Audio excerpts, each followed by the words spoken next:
তো hey guys, আজকে আমি বার হয়ে পড়েছি। আমি একটা পার্সেল রিসিভ করার জন্য, কারণ আমি একটা ট্রাইপড অর্ডার করেছিলাম। সেটা আজকে ডেলিভারি করার দিন। তো ফ্লিপকার্টওয়ালা এসে ডেলিভারি করে দিয়ে চলে গেল। তো তোমরা পার্সেলটা দেখতে পারো। আমি একটা ট্রাইপড অর্ডার করেছিলাম, কিন্তু আমাকে একটি অন্য ট্রাইপড দিয়েছে, মানে আমার মন পছন্দ ট্রাইপড না এটা। ট্রাইপড অর্ডার করেছিলাম, কিন্তু সালা ফ্লিপকার্টওয়ালা আমার সঙ্গে স্ক্যাম করে দিল, মানে আমাকে অন্য একটি ট্রাইপড দিয়ে দিল। তো এটা তেমন একটা খারাপ না, খুবই এটাও ভালো। কিন্তু আমার মন পছন্দ হয়নি, কারণ আমার সেটা অনেক পছন্দের একটা জিনিস ছিল, সেটা আমি অর্ডার করেছিলাম। কিন্তু আমাকে যে এটা দিয়েছে, আমি এটা খুলতে গেছি, উল্টো দিক দিয়ে পড়ে গেছে। সেটা কোনো ব্যাপার না, কিন্তু এর সঙ্গে একটা ছোট রিমোটও দিয়েছে, রিমোট কন্ট্রোল।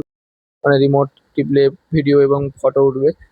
তো ফ্লিপকার্ট ওয়ালা গাইজ যেটা আমার সঙ্গে করলো, অন্য একটা ট্রাইপড দিয়ে এটা ঠিক করলো না, কারণ আমি স্ক্যামের শিকার হয়ে গেলাম ফ্লিপকার্টের কাছে।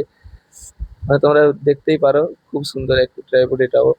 তো আমি যেটা অর্ডার করেছিলাম সেটা তো আসে নাই, এরা মাইকও দিয়েছে। এবং